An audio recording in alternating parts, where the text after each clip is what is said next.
membuatku rela hati.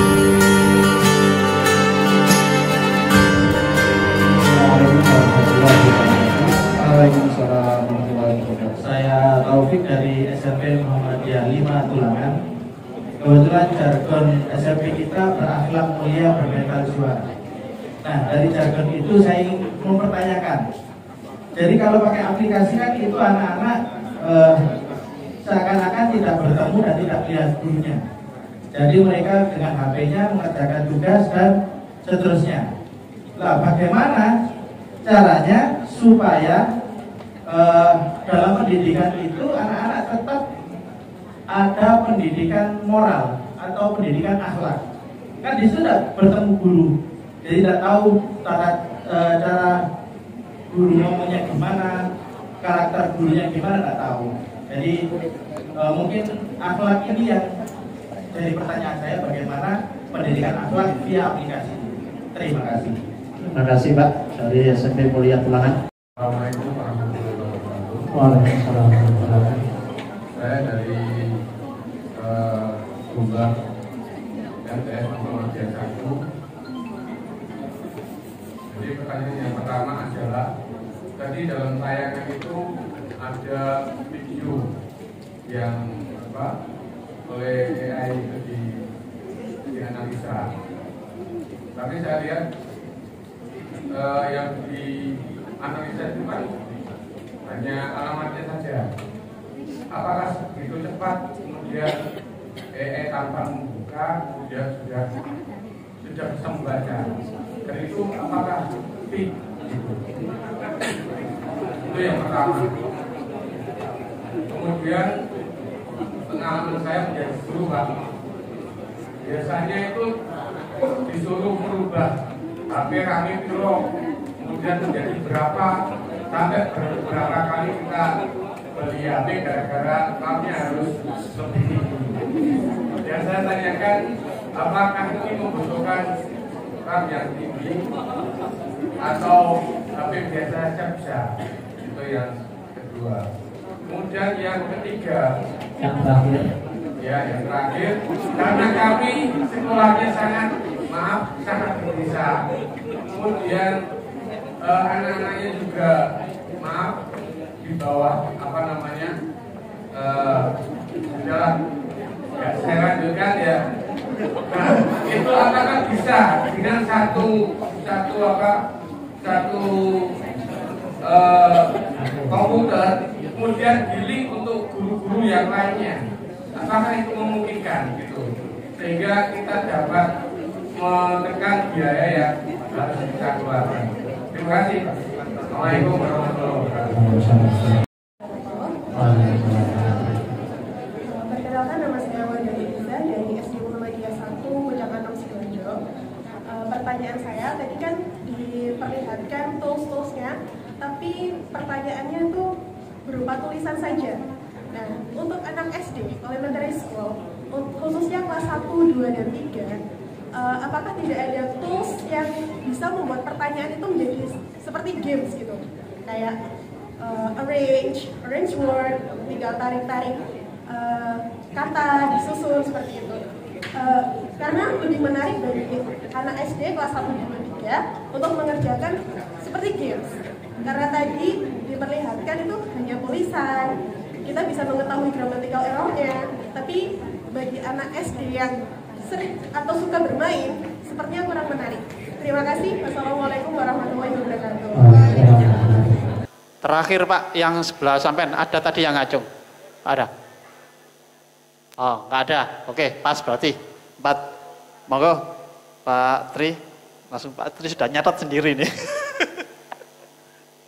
Ya, baik. Saya jawab yang pertanyaan Bapak yang pertama, bagaimana dengan pendidikan akhlak kalau ternyata siswa bisa langsung berinteraksi dengan AI? Yang pertama adalah karena saya bilang ini bukan pelatihan, makanya saya tidak tunjukkan bahwa sebenarnya pada saat guru memberikan assignment kepada siswa, dia sebenarnya bisa matikan AI-nya untuk sementara kepada siswa tersebut. Jadi pada saat siswa itu menulis, dia tidak bisa langsung mendapatkan masukan dari AI. Kalau yang tadi saya kan AI-nya saya nyalakan, jadi siswa bisa langsung melakukan independent learning. Tapi kalau memang dia tidak mau diaktifkan dulu, nggak ada masalah. Jadi siswa harus menulis selesai dulu, dia submit kepada gurunya, maka nanti feedbacknya itu akan masuk melalui gurunya. Jadi istilahnya, cara memberikan akses ini kepada siswa, sebenarnya kita bisa langsung berikan mereka AI aksesnya secara langsung. Jadi setelah mereka mengerjakan tugas, mereka bisa langsung tahu jawabannya benar atau salah. Setelah mereka melakukan pekerjaan writing, mereka bisa langsung tahu berapa skor IELTS mereka, kesalahan mereka di mana. Tapi bisa juga sebenarnya kita matikan dulu. Jadi siswa harus submit dulu, kumpul dulu ke gurunya diberikan feedback, baru gurunya share kepada siswa tersebut. Itu adalah cara pertama. Dan yang kedua adalah, Bapak Ibu, seperti yang saya bilang, AI itu tidak bisa melakukan tindakan untuk further improvement, nggak bisa. Contoh tadi kan ya, AI cuma bisa menganalisis skor IELTS-nya dia 7 dari beberapa indikator, yang lemah adalah lexical resource. Siapa yang bertanggung jawab untuk meningkatkan lexical resource, perbedaan kosakata murid? Ya gurunya. Jadi guru bukan berarti berkurang Pak interaksinya, tapi kita jamin interaksi guru bisa lebih berkualitas. Kenapa? Karena guru berinteraksi dengan siswa sudah di backup oleh data dari AI yang menunjukkan di mana kelemahan siswa tersebut. Berapa banyak kita sebagai guru, kita kesulitan membangun interaksi dengan siswa kita, karena kita nggak tahu kelemahan mereka di mana. Kita tanya, mereka nggak tanya. Kita suruh mereka mengajukan pertanyaan, mereka nggak ajukan pertanyaan. Jadi kita kadang-kadang nggak punya ini Pak, nggak punya info. Ini siswa paham apa enggak ya? Ngerti apa enggak ya? Dengan AI ini Pak, seperti yang tadi saya tunjukkan Pak, saya tahu sekarang Pak kelemahan siswa saya apa. Sehingga ketika saya ke kelas, saya sekarang tahu apa yang harus saya lakukan untuk membantu siswa saya menjadi lebih baik. Nah jadi sekali lagi, AI tidak menggantikan peran guru. Kita melakukan reposisi peran guru ketika guru sekarang sudah lebih tahu mengenai kekuatan dan kelemahan dari siswa mereka. Nah itu yang barangkali perlu saya luruskan ya. Jadi sama sekali tidak menegasikan peran guru. Pada saat guru memberikan pengajaran, masalah akhlak, masalah moral tentu saja tetap bisa mereka tekankan sesuai dengan nilai-nilai yang berlaku di siswa tersebut ya, di sekolah tersebut. Oke, video bagaimana bisa secepat itu menganalisis? Ya itulah AI Pak. Memang cepat, memang cepat. Dia buat konten itu Pak dengan kecepatan per detik. Jadi target kita adalah Pak, begitu dimasukkan prompt itu nggak lebih dari 5 detik. AI itu sudah bisa menerjemahkan input menjadi output. Ya memang harus cepat Pak. Ya kayak lemot yang ngapain kita pakai teknologi. Ya memang harus cepat. Karena standar kita adalah Pak, target kita adalah kecepatannya Pak kurang dari 2 detik. Jadi begitu Bapak klik enter, tetap langsung keluar semua tuh ininya. Ya memang seperti itu Pak. Kalau sekarang ini sekitar 4-5 detik kecepatan AI kita. Jadi Bapak kasih video AI itu, dia bisa langsung membuatkan pertanyaan dalam jangka waktu sekitar 4-5 detik. Itu pertanyaannya akurat Pak? Silahkan dilihat Pak, sangat akurat. Artinya dia hanya akan menanyakan poin-poin yang terdapat di dalam video tersebut. Makanya saya katakan, ketika kita dalam arti menggunakan teknologi, end goals-nya itu adalah harus mampu untuk problem solving Pak. Kalau ternyata kita pakai teknologi, kita makin ribet, nggak lebih cepat dari yang kita lakukan, ya ngapain kita pakai teknologi Pak? Tapi ini bisa kita pastikan, Bapak bisa bayangkan, kasih kita satu video, AI-nya langsung membuatkan 8-10 pertanyaan dalam waktu 4 detik. Nggak bisa Pak, manusia secepat itu istilahnya, nggak mungkin. Nah jadi, kalau insya Allah akurasinya, insya Allah akurat. Dan sekedar informasi Bapak Ibu, karena platform ini sudah digunakan oleh Kementerian Pendidikan Singapura, sebenarnya itu adalah alasan kenapa akhirnya kami berani mengekspor platform ini keluar Singapura. Karena sebelumnya, tadi kan sudah saya sampaikan, kita kembangkan dari 2019, tapi memang kita belum mau terlalu agresif, karena namanya teknologi itu kan pasti perlu dievaluasi terus. Nah kalau pemerintah Singapura, itu kan dia adopsi untuk semua sekolah Pak.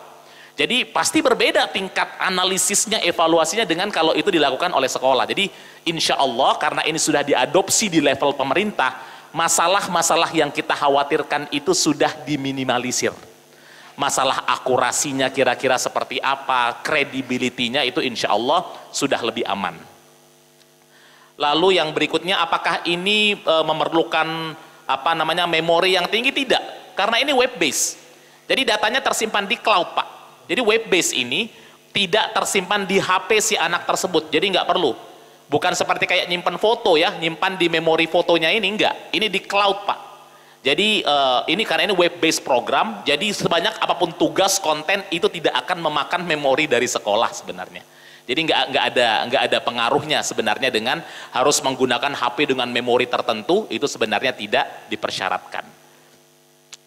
Terus satu komputer digunakan bersama-sama sangat memungkinkan selama si guru itu punya password sendiri, nggak ada masalah, paling gantian aja.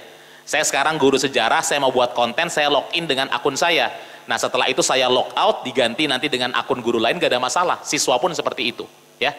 Jadi tidak harus sebenarnya setiap guru harus punya satu guru satu laptop ya. Kalau itu bisa lebih ideal. Tapi kalau nggak ada ya nggak apa-apa. Yang penting dia nanti loginnya dengan menggunakan akun masing-masing. Istilahnya seperti itu. Terus yang berikutnya adalah tadi dari ibu. Oke. Yang pertama adalah sebenarnya ada Bu, yang dalam bentuk games itu ada. Cuma memang karena masalah waktu saya nggak mungkin demokan itu. Nah, alasannya hanya itu saja sebenarnya ya. Tapi kalau nanti itu ada. Jadi nggak usah khawatir. Walaupun sekali lagi, tadi kan sudah saya infokan di awal, kenapa pemerintah Singapura menggunakannya itu dari grade 4, karena memang terus terang fitur-fitur yang paling optimal itu adalah di grade 4 ke atas. Grade 1 sampai 3 bukan nggak ada, tapi memang sifatnya tidak sebanyak fitur-fitur untuk grade 4 ke atas. Tapi sebenarnya ada Bu ya. Cuman karena masalah waktu jadi saya terus terang tidak bisa mendemokan. Tapi kalau nanti pada saat pelatihan khusus itu kita demokan nanti. Ya, bagaimana pemanfaatan fitur tersebut. Seperti itu.